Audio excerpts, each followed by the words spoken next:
نیا تعلیمی سال شروع ہو رہا ہے اور اس تعلیمی سال میں کیا ہونا ہے، نظام کس طرح چلے گا، اس کے بارے میں اعلانات کیے جائیں گے۔ اور مجھے معلوم ہوا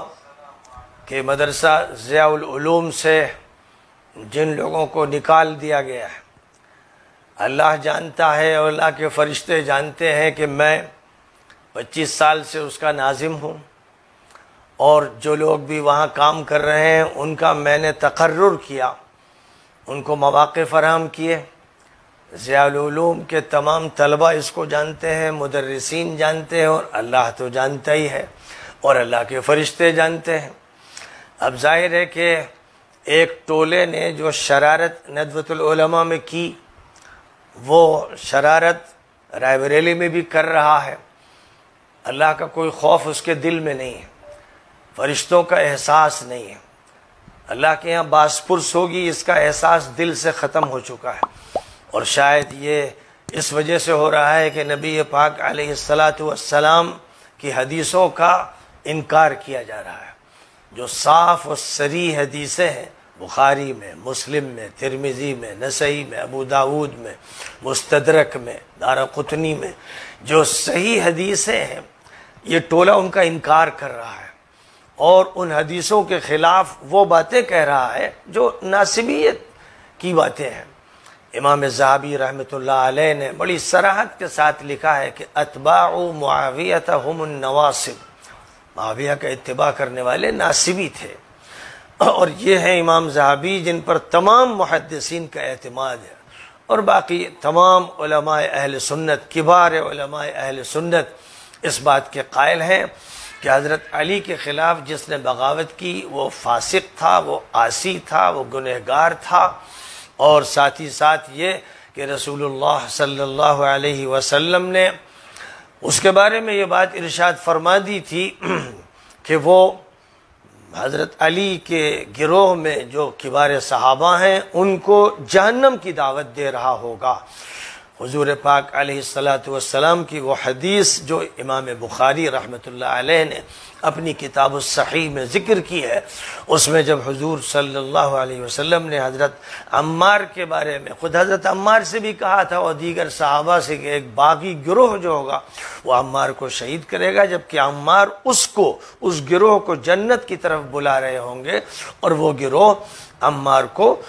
اور عمار کے ساتھ جو لوگ ہوں گے ان کو دوزخ کی دعوت دے رہا ہوگا۔ امام بخاری کی کتاب الصحیح کی حدیث کا نمبر ہے 447۔ اور پھر حضرت حذیفہ سے یہ روایت ہے کہ خلافت راشدہ 30 سال ہوگی، پھر کاٹ کھانے والی ظالم بادشاہت کا دور شروع ہوگا، پھر جبر و قہر اور سرکشی کا دور ہوگا۔ یہ حدیث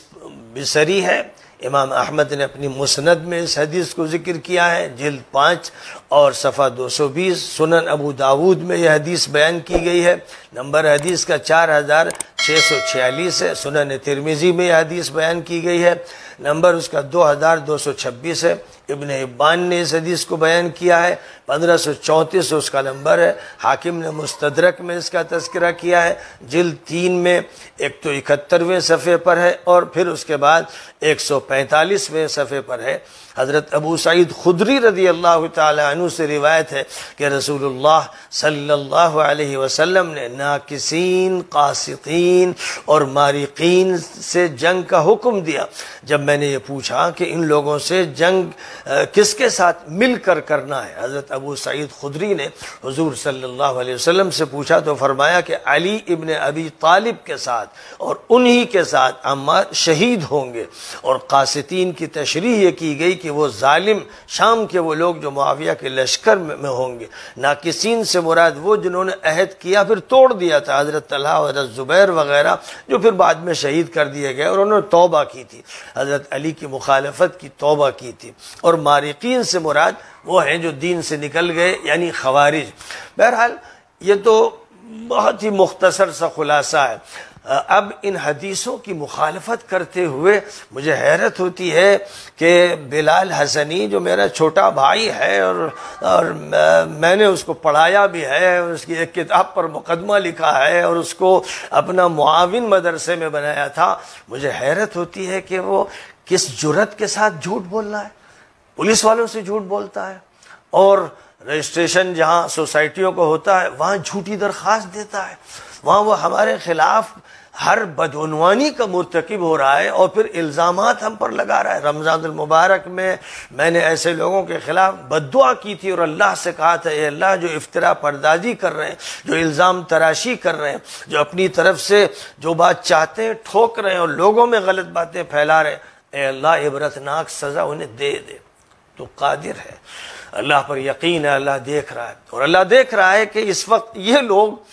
جو اچھے خاندان کے ہیں یہ جھوٹ بول رہے ہیں صرف قبضے کے لیے، ندوے پر قبضے کے لیے انہوں نے کیا کیا کیا اور اللہ نے کیا کیا سبق دیا، لیکن ان کو سبق لینا نہیں ہے، اندھے ہو چکے ہیں۔ اور مدرسہ ضیاء العلوم میں یہ سب جانتے ہیں، سارے بڑے جانتے ہیں، مولانا معین اللہ صاحب رخصت ہو گئے، ہمارے والد رخصت ہو گئے، اور ندوے کے بڑے بڑے اساتذہ رخصت ہو گئے جو ہمارے بلانے پہ آتے تھے اور مدرسے میں جلسہ ہوتا تھا اور ان کے بیانات کرواتے تھے اور ہمارے بیانات ہوتے تھے۔ حضرت مولانا علی میاں صاحب رحمۃ اللہ علیہ نے ہمیشہ اس کو سراہا کہ مدرسے کو ہم دیکھ رہے ہیں اور تعاون فرمایا، اور جب کبھی پروگرام ہوا تو تشریف لائے۔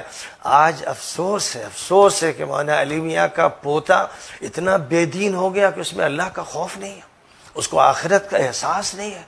وہ کیسے رسول اللہ کا سامنا کرے گا کہ جن ظالموں نے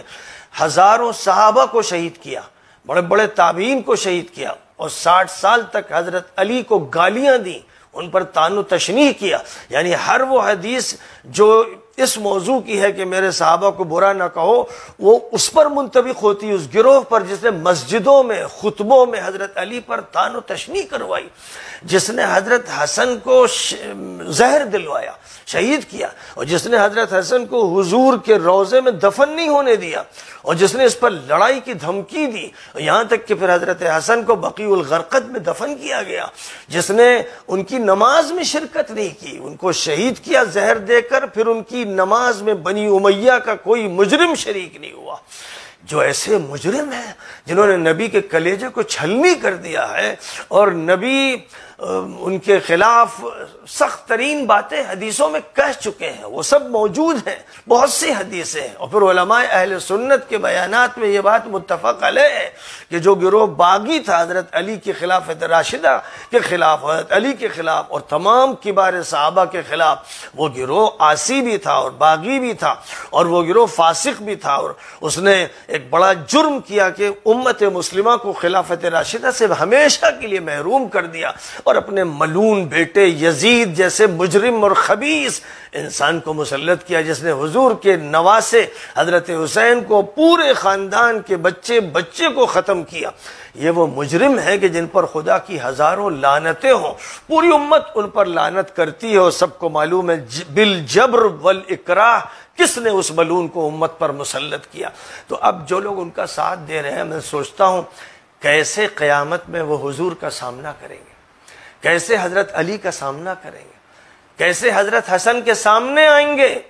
کیسے حضرت حسین کا سامنا کریں گے، کیا انجام ہوگا ان کا۔ یہ اپنے انجام سے کیا واقف نہیں ہے، یا اتنے ڈھیٹ ہو گئے، اتنے انادی، دنیا کی طلب اتنی ہے کہ مدرسہ چھین لینا ہے، جھوٹ بولنا ہے، پولیس کو دھوکہ دینا ہے، جھوٹے کاغذات داخل کرنے ہیں، الزام تراشی کرنی ہے، صرف اس لیے کہ ہمارے ہاتھ میں آ جائے۔ تو میں خدا پر یقین رکھتے ہوئے کہتا ہوں کہ اللہ دیکھ رہا ہے، وہ منصف ہے، وہ جانتا ہے کہ یہ جھوٹ بول رہے، وہ جانتا ہے کہ یہ قبضہ کرنے میں لگے ہوئے، اللہ انہیں ناکام کرے گا، اللہ انہیں ناکام کرے گا۔ ایک ہمارے بھائی بھی بہت سی غلط فہمیوں کی وجہ سے ساتھ دے رہے تھے، لیکن قبل اس کے کہ ان کا انتقال ہوتا وہ بیمار ہوئے، میں ان کے پاس گیا تو وہ پھوٹ پھوٹ کر روئے، معافی مانگی کہ مجھ سے غلطیاں ہوئیں، یعنی جو کچھ بھی انہوں نے ندوے میں کیا اس کے بارے میں انہوں نے ایسی مانگی کہ میرا دل بھی لرز گیا اور میرے آنکھوں میں آنسو آ گئے، اور میں نے کہا بھائی میں نے سب معاف کیا۔ انہوں نے کہا میں نے تو معاف کر ہی دیا ہے، کہ اگر میں نے کہا کوئی میری زبان سے بات سخت نکلی ہو تو آپ معاف کر دیں۔ تو الحمدللہ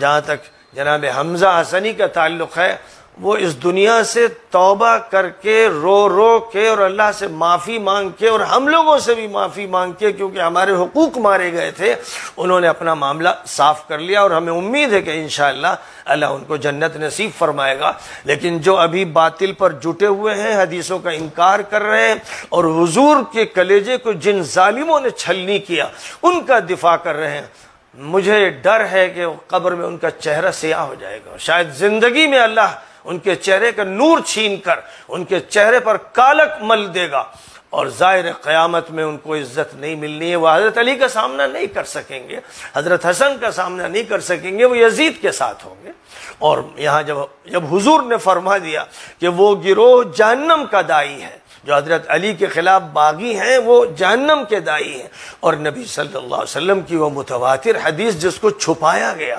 اور ناصبیوں نے اہل سنت کو دھوکہ دیا، وہ حدیث مشہور ہے، متواتر ہے، کبار محدثین کے نزدیک بار بار میں نے اس کو پیش کیا کہ اللہ کے بندو، حضور کی تو بات مان لو، حضور کی حدیث مان لو، اللہ سے توبہ کر لو، حق کو تسلیم کر لو، مت جھٹلاؤ۔ فرمایا تھا ترکت فیکم ثقلین لن تضلوا ما تمسکتم بہما کتاب اللہ وعطرتی اہل بیتی۔ فرمایا تھا دو بھاری ذمہ داریاں، حضور نے فرمایا ہے دو بھاری ذمہ داریاں میں تمہارے درمیان چھوڑ رہا ہوں، اگر ان کو مضبوطی سے تھامے رہو گے تو گمراہ نہیں ہوگے۔ ایک اللہ کی کتاب، دوسرے میرے اہل بیت۔ اور یہ آپ نے بات فرمائی تھی 18 ذی الحجہ کو حج سے واپسی پر غدیر خم کے مقام پر، جس وقت حضرت علی کا ہاتھ آپ کے ہاتھ میں تھا، اور ان کو آپ نے کھڑا کر کے تمام صحابہ کے سامنے، جن کی تعداد تقریباً 40,000 تھی، آپ نے سامنا کرا کے یہ بتا دیا تھا کہ قرآن اور میرے اہل بیت جن کے اس وقت ذمہ دار حضرت علی تھے، یعنی حضرت علی کی طرف اشارہ کیا، جس کا مطلب یہ ہوا کہ امت کا جو مسلمان ہے، مومن ہے، جو چاہتا کہ اس کی آخرت اچھی ہو، اس کو حضرت علی کا دامن تھامنا چاہیے تھا، اور ان کے بعد حضرت حسن کا، ان کے بعد حضرت حسین کا، جن کو سیدہ شباب اہل الجنہ کہا گیا۔ مجھے بڑا تعجب ہے کہ حسنی خاندان کے اس وقت کے یہ لوگ دنیا کے اتنے حریص کیوں بن گئے ہیں، اور آخرت سے اتنے غافل ہیں، اور اللہ کا خوف دل سے نکل گیا ہے، نبی کی حرمت کا پاس و لحاظ نہیں ہے، یہ رسول کے ساتھ گستاخی کر رہے ہیں، اور کہتے ہیں کہ میں صحابہ کے ساتھ گستاخی کر رہا ہوں۔ صحابہ کے بارے میں حضور نے کیا فرمایا، معاویہ کے بارے میں کیا فرمایا، اور صحابہ کے بارے میں کیا فرمایا، سب دلائل کے ساتھ، حوالوں کے ساتھ، بخاری، مسلم، ترمذی، جو کتابیں اہل سنت کے متفق علیہ ہیں، ان کے حوالوں کے ساتھ ہر چیز واضح کر دی گئی ہے، کوئی حجت باقی نہیں چھوڑی گئی ہے۔ اب اس کے باوجود بھی اگر کوئی ضد و عناد میں، یا جو چلا دیا گیا ناصبیوں کی طرف سے ایک عقیدہ اور اہل سنت کو دھوکے میں رکھا گیا،